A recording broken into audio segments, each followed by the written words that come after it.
परिचय। अरुण, तुम्हें पिछले वर्ष विज्ञान में कितने प्राप्तांक मिले थे? सर, 72 प्राप्तांक मिले थे। और गणित में? 84 सर। विज्ञान में 72 और गणित में 84। ठीक है। श्रद्धा, अब तुम मुझे बताओ, तुम्हें गणित और विज्ञान में कितने प्राप्तांक मिले थे? सर, मुझे विज्ञान में 86 और गणित में 85 प्राप्तांक मिले थे।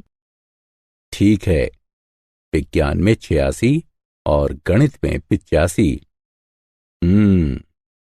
प्रतीक, अब तुम मुझे बताओ। सर, विज्ञान में 67 और गणित में 72। ठीक है। क्या तुम देख सकते हो कि मैंने तुम्हारे प्राप्तांकों को इस कोष्ठक में लिखा है? ये क्या दर्शाता है? कोई भी एक बताओ। ठीक है, मैं ही बता देता हूं। ये आव्यूह के रूप को दर्शाता है। आज हम जानेंगे कि आव्यूह और उसकी संक्रियाएं क्या होती हैं। तो आओ शुरू करते हैं। उद्देश्य। इस पाठ के अंत में आप निम्न करने में सक्षम हो जाएंगे। आव्यूह को परिभाषित करना, आव्यूह की कोटि की व्याख्या करना, विभिन्न प्रकार के आव्यूहों को लिखना, शून्य आव्यूह को परिभाषित करना, आव्यूह की समानता को समझना, आव्यूह के योग को समझना।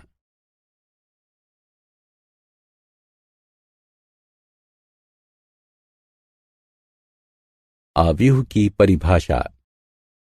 एक आव्यूह स्तंभों तथा पंक्तियों में आंकड़ों को व्यवस्थित करने का एक तरीका है।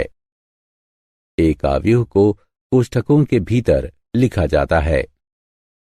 एक आव्यूह के प्रत्येक पद को एक प्रविष्टि कहा जाता है। इस आव्यूह की तरफ देखिए। इसमें 2 पंक्तियां तथा 3 स्तंभ हैं। निम्न आव्यूह की प्रविष्टियां हैं 2 घटा 5, 10 घटा 4, 19 और 4।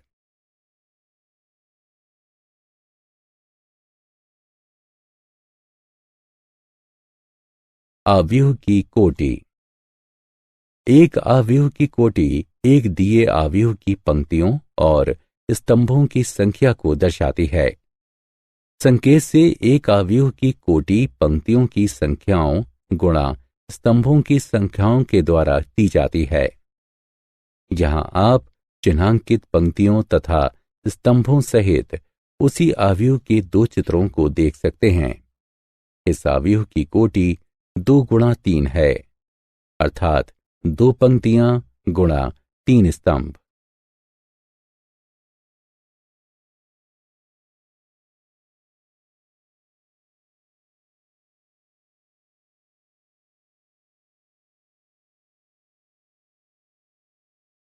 आव्यूह संकेतन।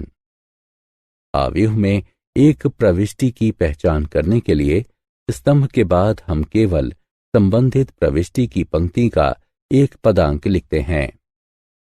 आव्यूह ए में द्वितीय पंक्ति तथा तृतीय स्तंभ की एक प्रविष्टि को निरूपित करने के लिए हम A23 लिखते हैं। A23 पंक्ति संख्या 2 तथा स्तंभ संख्या 3 इंगित करता है।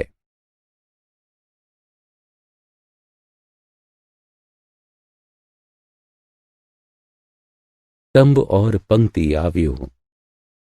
स्तंभ आव्यूह यानी कॉलम मैट्रिक्स।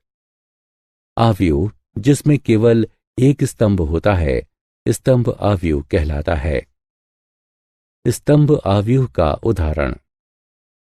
ए बराबर स्तंभानुसार 21, 17, 9। इस आव्यूह में 3 पंक्तियां हैं, किंतु केवल एक स्तंभ है, अतः यह एक स्तंभ आव्यूह है। इसकी कोटि 3 गुणा 1 है।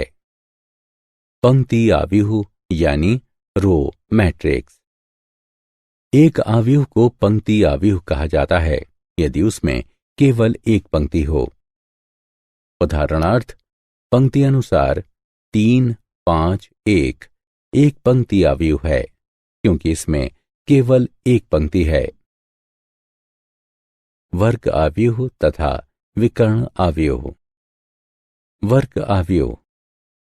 एक m गुणा n अवयव a को वर्ग अवयव कहा जाता है यदि m बराबर n हो, यानी पंक्तियों की संख्या बराबर स्तंभों की संख्या हो। उदाहरणार्थ, 3 गुणा 3 कोटि वाला a एक वर्ग अवयव है। विकर्ण अवयव। एक विकर्ण अवयव में विकर्ण के ऊपर तथा नीचे के सभी अवयव शून्य होते हैं। उदाहरणार्थ, b एक विकर्ण अवयव है।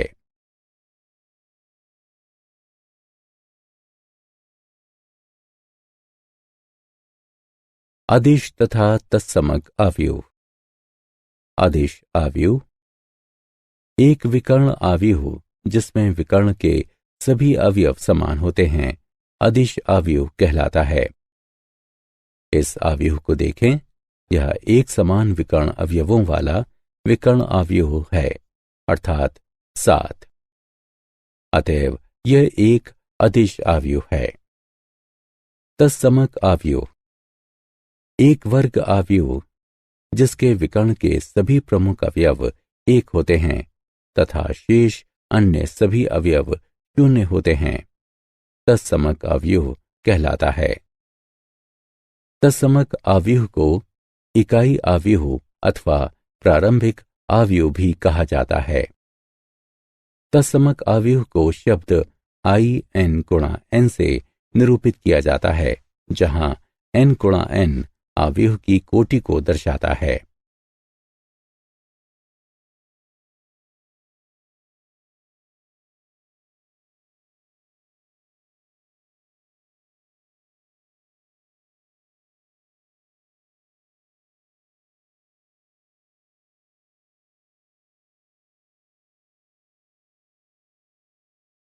शून्य अवयव। एक शून्य अवयव अथवा रिक्त अवयव वो है जिसमें सभी अवयव शून्य होते हैं। यहां पर एक 3 गुणा 3 शून्य अवयव है। शून्य अवयव के 3 और उदाहरण इस प्रकार हैं। शून्य अवयव को शून्य से निरूपित किया जाता है।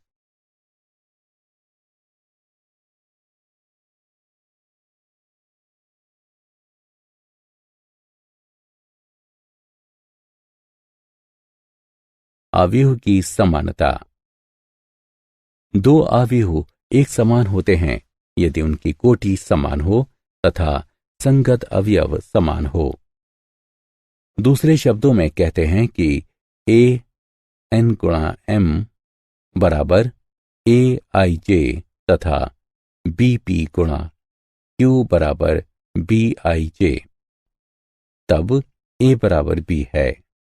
यदि और केवल यदि n बराबर p, m बराबर q तथा परिसर में सभी i और j के लिए a i j बराबर b i j हों। अवयव p तथा q समान हैं। यहां दो अवयव हैं, यद्यपि जिनके अवयव समान हैं जो कि बराबर नहीं हैं।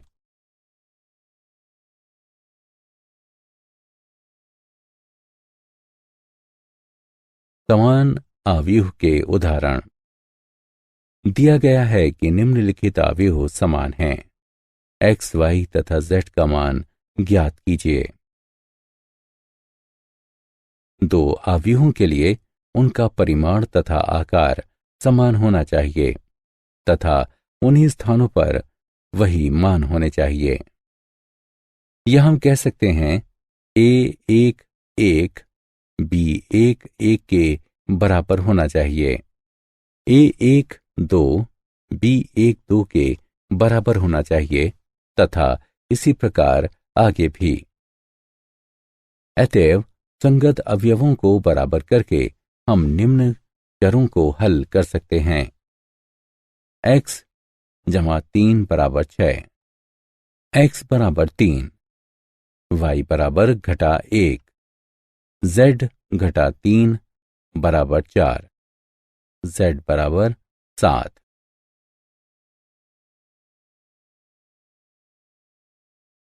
आव्यूह का योगफल। आव्यूह का योगफल सभी संगत प्रविष्टियों के योग द्वारा दो आव्यूहों को जोड़ने की संक्रिया है। दो आव्यूहों को जोड़ा जा सकता है यदि उनकी कोटियां समान हो, अर्थात उनके स्तंभों तथा पंक्तियों की संख्या समान हो। आइए इन आव्यूहों को जोड़ते हैं। हमें प्रविष्टियों के युग्मों को जोड़ना होता है तथा फिर अंतिम उत्तर के लिए सरलीकृत करना होता है। पंक्ति अनुसार पहली पंक्ति 0 1 2, दूसरी पंक्ति 9 8 7 जमा पंक्ति अनुसार पहली पंक्ति 6 5 4, दूसरी पंक्ति 3 4 5। अतः इसी तरह इसे आगे हल करने पर हमें पंक्ति अनुसार पहली पंक्ति 6 6 6, दूसरी पंक्ति 12 12 12 प्राप्त होता है।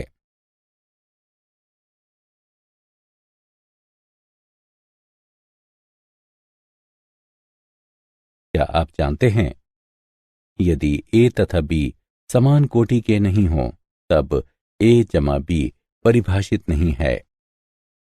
उदाहरण के लिए यदि a बराबर है पंक्ति अनुसार पहली पंक्ति 2 3, दूसरी पंक्ति 1 0, b बराबर है पंक्ति अनुसार पहली पंक्ति 1 2 3, दूसरी पंक्ति 1 0 1, तब a जमा b परिभाषित नहीं है। आव्यूह का योगफल समान कोटि वाले आव्यूहों के समुच्चय में बाइनरी यानी द्विआधारी संक्रिया का एक उदाहरण है। सारांश। आइए हमने जो कुछ सीखा है उसे संक्षेप में दोहराएं। एक आव्यूह फलनों या संख्याओं की एक क्रमित आयताकार सारणी है। एक आव्यूह जिसमें m पंक्तियां तथा n स्तंभ होते हैं m गुणा n कोटि का आव्यूह कहलाता है। aij m गुणा एक स्तंभ आव्यूह है। aij 1 गुणा n एक पंक्ति आव्यूह है। एक m गुणा n आव्यूह एक वर्ग आव्यूह है यदि m बराबर n हो। a बराबर aij m गुणा m एक विकर्ण आव्यूह है यदि aij 0 हो, अगर i बराबर ना हो j के। a बराबर aij n गुणा n एक अदिश आव्यूह है यदि aij बराबर 0 हो, अगर i बराबर ना हो j के। aij बराबर k हो, k एक अचर राशि है अगर i बराबर j हो। a बराबर aij n गुणा n एक तत्समक आव्यूह है यदि aij बराबर 1 हो, अगर i बराबर j aij बराबर 0 हो, अगर i बराबर ना हो j के। एक शून्य आव्यूह के सभी अवयव शून्य होते हैं। a बराबर aij बराबर bij बराबर b है यदि a तथा b समान कोटि के हों और i तथा j के सभी संभव मानों के लिए aij बराबर bij हो।